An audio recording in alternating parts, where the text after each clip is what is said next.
On my journey to Northeast, I am here at Agartala, the capital city of Tripura, the third smallest state in the country after Sikkim and Goa. And right now I am here at Pushpabanta Palace. Built in 1923 by Maharaja Birendra Kishore Manikya Dev Burman, this is also known as Old Raj Bhavan. The government wants to convert it into a museum of modern art and culture. And it has a history as well. Rabindranath Tagore had spent some of his time here in this palace. So let's find out what lies ahead.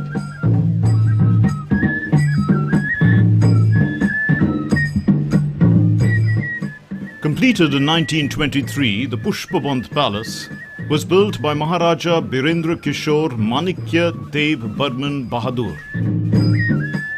Known as Old Raj Bhavan, this palace is built on a green hillock known as Kunjban. The palace has been constructed in an area of 1.76 hectares of land and is at a distance of 1 kilometer from Ujjanta Palace.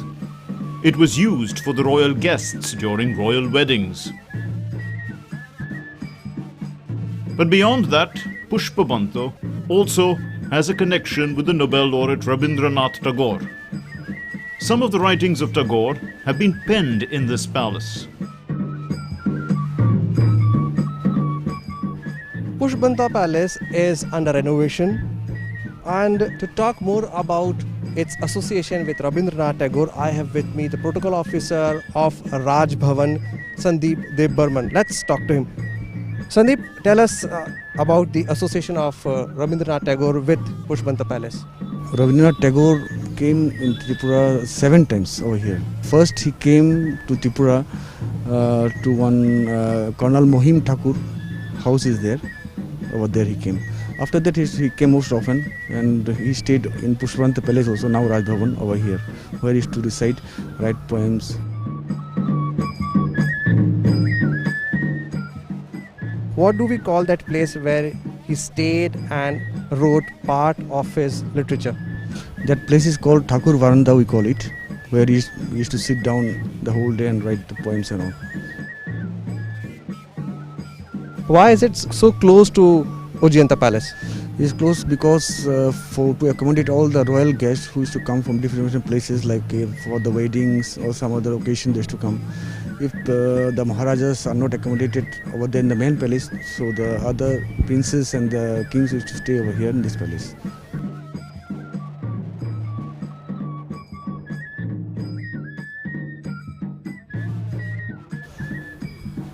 So there you heard about the Pushpabanta Palace association with Rabindranath Tagore, but this is also very close to Ujjanta Palace, the home of the erstwhile royals of Tripura.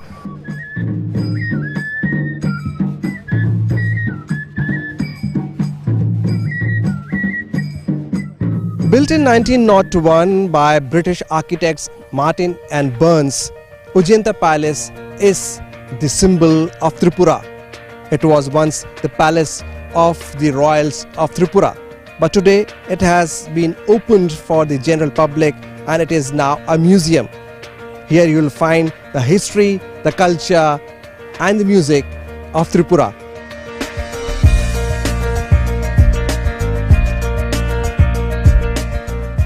The Ujjanta Palace is a museum and the former palace of the Kingdom of Tripura, situated in Agartala, which is now the capital of the Indian state of Tripura. The palace stands on the banks of 2 lakes, surrounded by gardens inspired by the Mughal style. It was the home of the ruling Manikya dynasty until Tripura's merger into India in October of 1949. The palace was purchased from the royal family by the government of Tripura in 1972-73 for 2.5 million rupees and used to house the state legislative assembly until July 2011.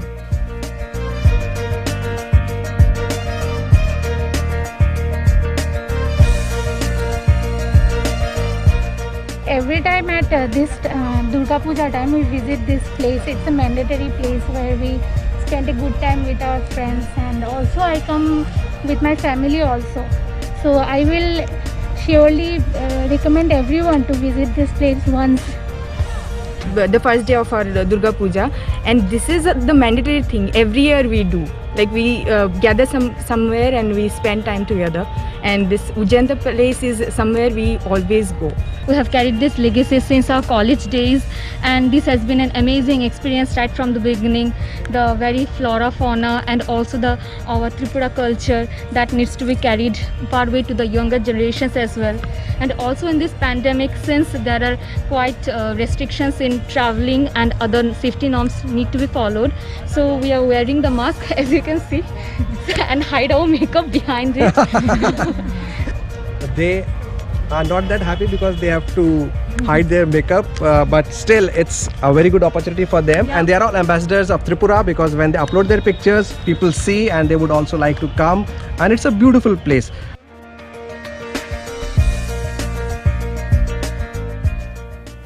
Ujjainta Palace is now a state museum.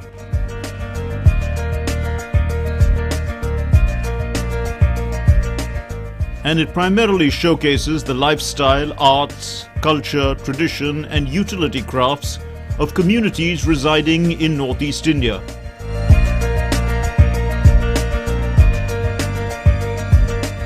Along with a lot of stone sculptures, coinage of the Manikya dynasty and some other artifacts.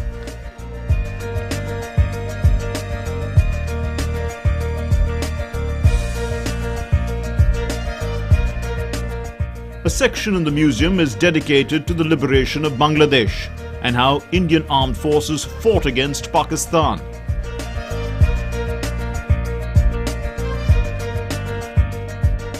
The dedicated gallery highlights the war of 1971 between India and Pakistan from the 3rd of December 1971 to the fall of Dhaka on the 16th of December 1971.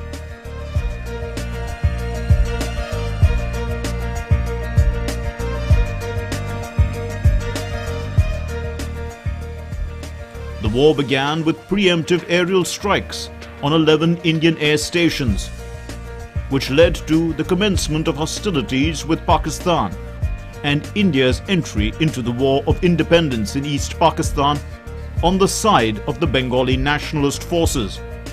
Lasting just 13 days, it is one of the shortest wars in history.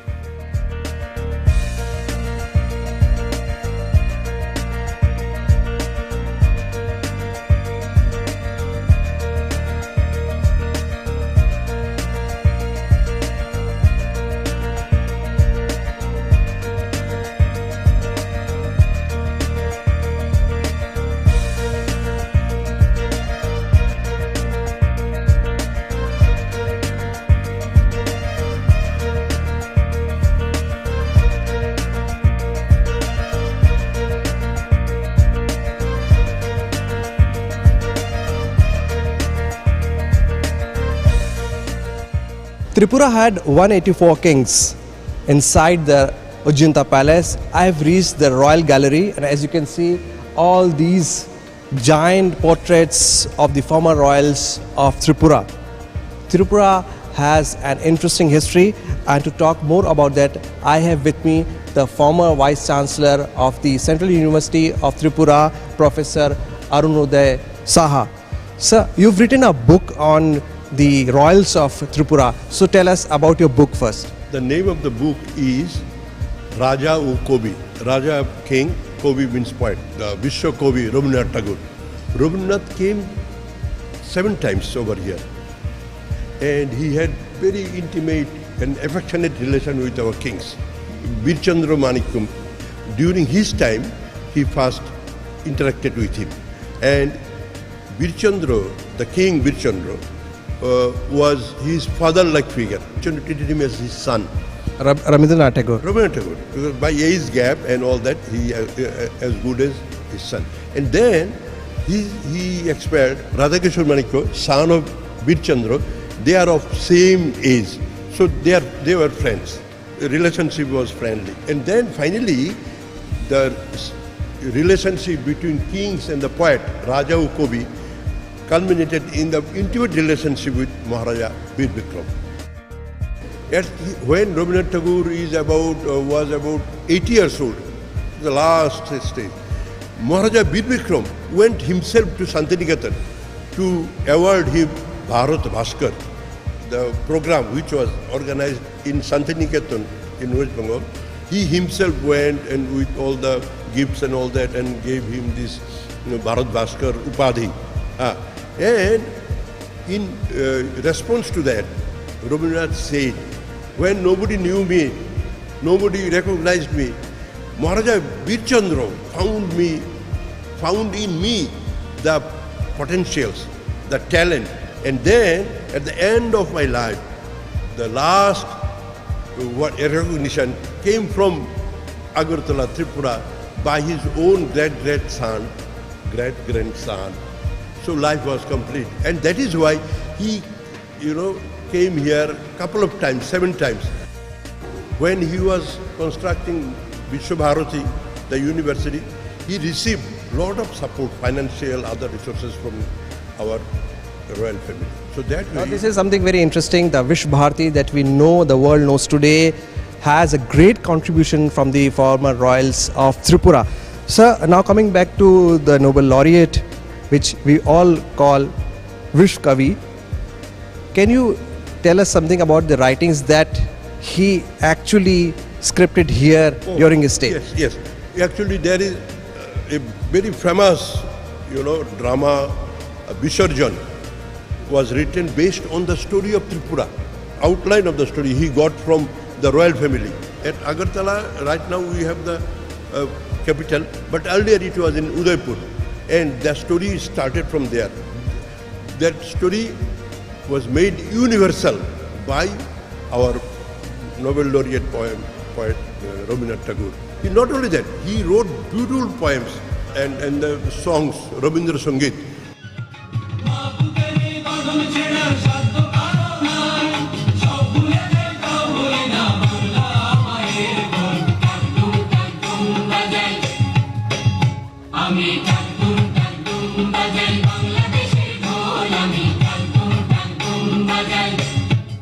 Then came the architect of modern Tripura, Maharaja Bir Bikram Kishore Manikya. There you see the colorful portrait beautifully displayed. Tell us something more about him and how he converted Tripura from a tribal state to a modern state.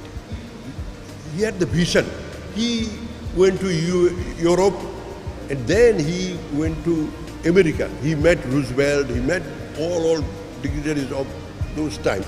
Then he came back and he asked, I like to reconstruct our Tripura following the development, advancement already taken in Europe.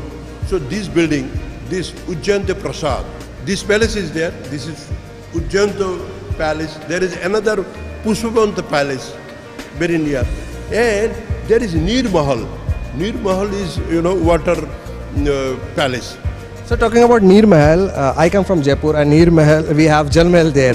So tell us about a relationship of the former royals of Tripura with other states. Right. When prince is going to marry, for him there is no princess in the state. So they went to other provinces of India. Starting off with Rajasthan. Rajasthan, yes. Our kings were married to the daughters of the kings of other places, Rajasthan, not only Rajasthan, Nepal, Manipur, because they had to find out bride from other places. And our daughters, daughters of the royal family, were married to other places. And even Madhya Pradesh. Oh yes, Panna, our Kanchan Prabha, the wife of Maharaja Bir Bikram, came from Panna. Gwalior, Scindia family. Our royal family were all intimately connected with all the royal families. There you see the princes from other states.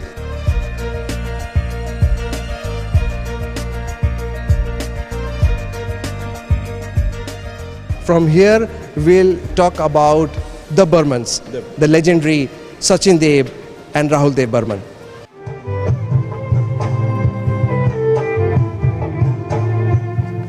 Popularly known as S.D. Burman in Bollywood, Sachin Dev Burman was a member of the Tripura royal family. Born in Kumilla, now in Bangladesh, on October 1st, 1906, S.T. Burman learned his music from his father in his childhood. He started his career with Bengali films in 1937 and became one of the most successful and influential Bollywood film music composers.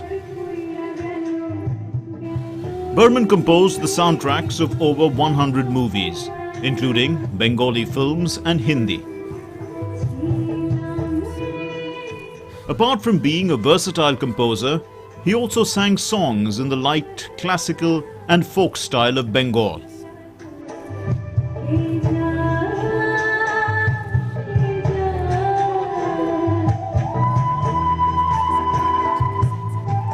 His son R.D. Burman was also a celebrated music composer for Bollywood films.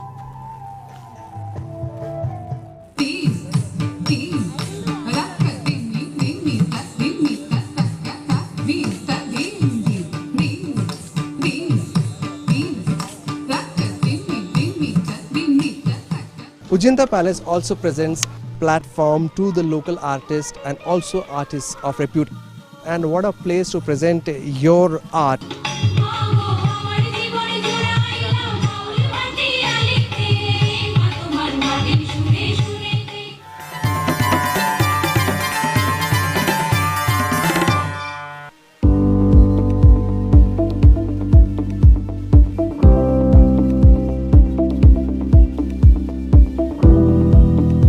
From Agartala, now let's go to Unakoti.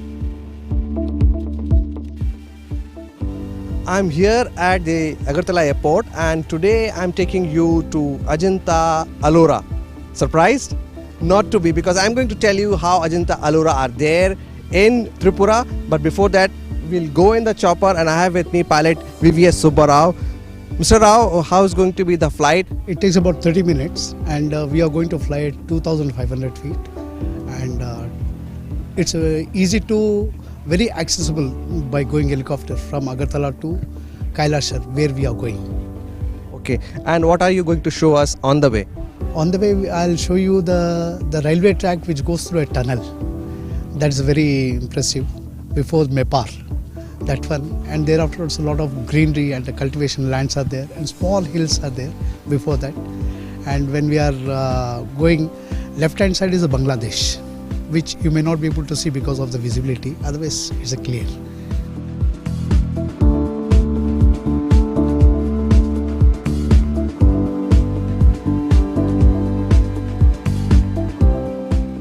Before reaching Ajanta and Ellora of Tripura, we have landed at Kailash Shahar. Kailash, as the name suggests, has a connection with Lord Shiva. It's a 20-kilometer drive, so let's go and enjoy the drive.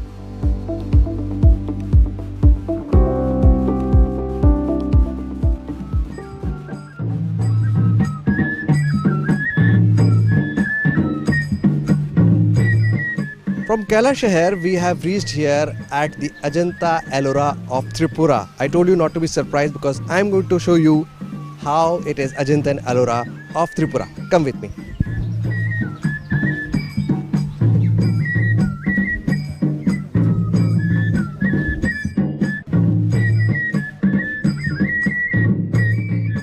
Behind me on this rock you can see image of Lord Shiva. But why is it called Ajanta Ellora of Tripura? For that I have with me the Special Secretary of Culture Department of Tripura government, Mr. Abhishek Chandra. Let's talk to him. Why Ajanta Ellora and that too in Tripura? This is one of the few great sites in Tripura, wherein the people of Tripura remember this place as Unakoti, that's one less of 1 crore. This place has been excavated in the 7th and the 8th century. There are two mythologies that are going concurrently. One of the mythologies says that Lord Shiva had come with all gods here, and it is one of the most scenic beauties that are there in this hill district of Tripura. They just fell in love with this place and they just said that let's spend a night here. Lord Shiva had remarked that we should not be seen by the mortals, and if we are seen by them, it would be very bad that we as gods are also coming to their place. Accordingly, they decided to go before the first light of the sun rays hits the earth on this part of the country. But they didn't realize it that in northeast the sun rises very early in the morning, and they didn't get up in time.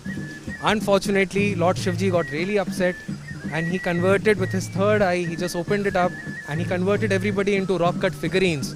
And there are 7 such hills where you'll see that there have been figurines of different gods that are there. And these are 1 crore, approximately 1 crore gods on similar lines that have been carved out and made. That is what this mythology is all about. It is said that this place was found in 7th to 8th century. And as you can see, it has an amalgamation of Dravid, Buddhist and the tribal culture. If you see the images, the pattern, the features of God and goddesses here, actually you see the Lord Shiva, the image appears to be the meditating Buddha. And the face, the designs, the flat nose, generally the local tribal features. And moreover, you see if you inspect, if you see all the images properly, they have some mark, local tribal mark. Just can I see this, the poem, they have portrayed something to reflect their engagement to create this creation. Lord Shiva is a Dravid god. Many historians say that in ethnic Myanmar, there was one ethnic group, Mon Khmer. They were the first ethnic groups who absorbed Buddhism under the sun, first. The present Myanmar, in the year of 1849 BC, they invaded the area, and after that, due to invasion, they left. Some of them left to Cambodia, Southeast Cambodia, and some of them came to this Kailasha Manu River, and they had a good relation with the Dravidian people.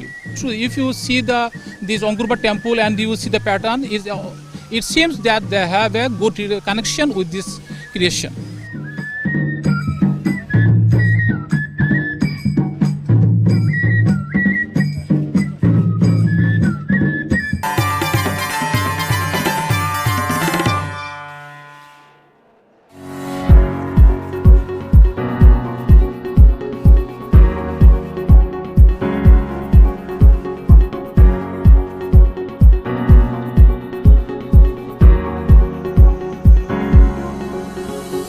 In the next episode, we shall take you on a speedboat ride to Narikul Kunj